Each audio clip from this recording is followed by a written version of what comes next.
Hello guys, vacation ആയപ്പം എങ്ങോട്ടെങ്കിലും പോകണമെന്ന് തോന്നി. എങ്ങോട്ടാണ് പോവുക? കുറേ ആലോചിച്ചു. അവസാനം സ്കോട്ട്ലൻഡിന് പോകാൻ തീരുമാനിച്ചു. സ്കോട്ട്ലൻഡിൽ പോയാൽ ഒരുപാട് കാണാനുണ്ട് അത്രേ. എന്നാൽ പിന്നെ സ്കോട്ട്ലൻഡ് തന്നെ. സ്കോട്ട്ലൻഡിലെ എഡിൻബർഗിലേക്കാണ് ഞങ്ങളുടെ യാത്ര. ഫ്ലൈറ്റിലാകെ 1 മണിക്കൂർ യാത്ര മാത്രമേ ഉള്ളായിരുന്നു. നല്ല കുറേ കാഴ്ചകളൊക്കെ കണ്ട് ഫ്ലൈറ്റ് യാത്ര തുടങ്ങി.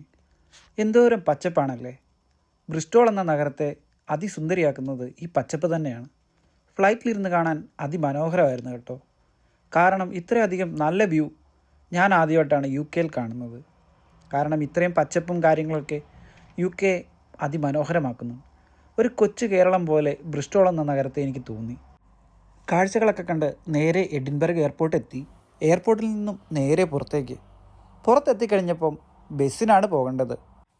ട്രെയിനും ട്രാമും ഒക്കെ ഉണ്ട്, പക്ഷേ നമുക്ക് പോകേണ്ട സ്ഥലത്തേക്ക് ട്രെയിനും ട്രാമും ഒന്നും ഇല്ല കേട്ടോ.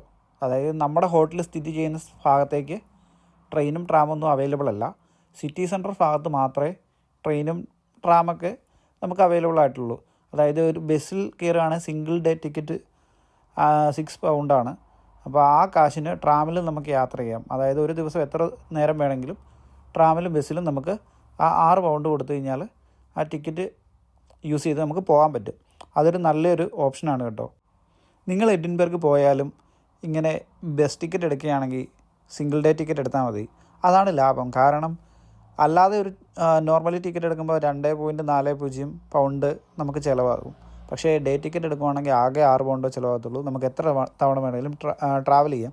അതായത് ട്രാമും യൂസ് ചെയ്യാം, ബസ്സും യൂസ് ചെയ്യാം. എയർപോർട്ടിലേക്ക് മാത്രം വരാൻ പറ്റില്ല എന്ന് മാത്രമേ ഉള്ളൂ ട്രാമിന്. അതേതായാലും നല്ലൊരു ഗുണമായിട്ട് തന്നെ ഈ സ്കോട്ട്ലൻഡിൽ എനിക്ക് തോന്നി. അതുകൊണ്ട് ഞാൻ ഷെയർ ചെയ്തു. പിന്നെ ഞങ്ങളവിടെ കണ്ട ഒരു പള്ളിയാണിത്. നല്ല അടിപൊളിയാണ്. കാരണം ഇതൊരു ടൂറിസ്റ്റ് പ്ലേസ് തന്നെയാണ്. അപ്പം പള്ളികളും പുരാതനമായ ബിൽഡിങ്ങുകളൊക്കെയാണ് കൂടുതലായിട്ടുള്ളത്. അപ്പോൾ അങ്ങനെ അതിൽപ്പെടുന്നൊരു പള്ളിയാണിത്. ഈ പള്ളിയുടെ ലൊക്കേഷൻ ക്യൂൻസ്ബറി സ്ട്രീറ്റിലാണ്. അതായത് സിറ്റി സെൻറ്ററിൽ ക്യൂൻസ്ബറി സ്ട്രീറ്റിലാണ് ഈ പള്ളി സ്ഥിതി ചെയ്യുന്നത്. അത്യാവശ്യം പുരാതനമായൊരു നല്ല പള്ളി.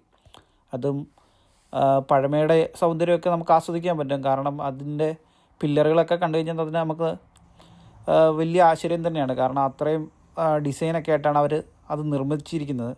പിന്നെ ഇവിടുത്തെ ഒട്ടുമിക്ക എല്ലാ ബിൽഡിങ്ങുകളും നല്ല പഴമയും കാര്യങ്ങളൊക്കെ ആയിട്ട് അത് കരിങ്കല്ലുകൊണ്ടൊക്കെയാണ് ഉണ്ടാക്കിയിരിക്കുന്നത്. അത് കാണുമ്പോൾ തന്നെ നമുക്ക് എന്തോ ഒരു കൗതുകമാണ്. നിങ്ങൾ സ്കോട്ട്ലൻഡിലേക്ക് ട്രിപ്പ് പോവുകയാണെങ്കിൽ എഡിൻബർഗ് തന്നെ ഒരു ദിവസം ഫുള്ള് കാണാനുണ്ട് കേട്ടോ. ഞങ്ങളിപ്പോൾ വന്ന ദിവസം ആയതുകൊണ്ട് ഹോട്ടലിൽ ചെക്ക് ഇൻ 2 മണിക്കാണ്. അതുകൊണ്ട് ജസ്റ്റ് ഒന്ന് നടന്ന് കാണുന്ന സീൻ മാത്രമാണിത്.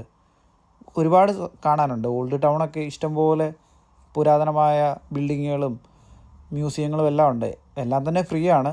വലിയ ടിക്കറ്റ് ചാർജും കാര്യങ്ങളൊന്നും ഇല്ല. റെയിൻബോ സ്ട്രീറ്റ് ആണെങ്കിലും ആർട്ട് മ്യൂസിയം ആണെങ്കിലും എല്ലാം ഫ്രീ ആണ്. ഇതാണ് ഞങ്ങളുടെ ഹോട്ടൽ. എല്ലാ സൗകര്യങ്ങളും ഉണ്ട്. അപ്പം ഞങ്ങൾ 5 ദിവസത്തേക്കാണ് എടുത്തിരിക്കുന്നത്. അപ്പം വലിയ കാശൊന്നുമില്ല. ബ്രേക്ക്ഫാസ്റ്റ് ഇൻക്ലൂഡഡ് ആണ്. നല്ലൊരു സൗകര്യമുള്ളൊരു മുറി. അപ്പോൾ ഇത്രയേ ഉള്ളൂ. എഡിൻബർഗിലെ പുതിയ കാഴ്ചകളുമായി അടുത്ത വീഡിയോയിൽ കാണാം. വീഡിയോ ഇഷ്ടമായെങ്കിൽ ലൈക്ക് ചെയ്യുക, സബ്സ്ക്രൈബ് ചെയ്യുക. അപ്പോൾ ഓക്കെ, ബൈ.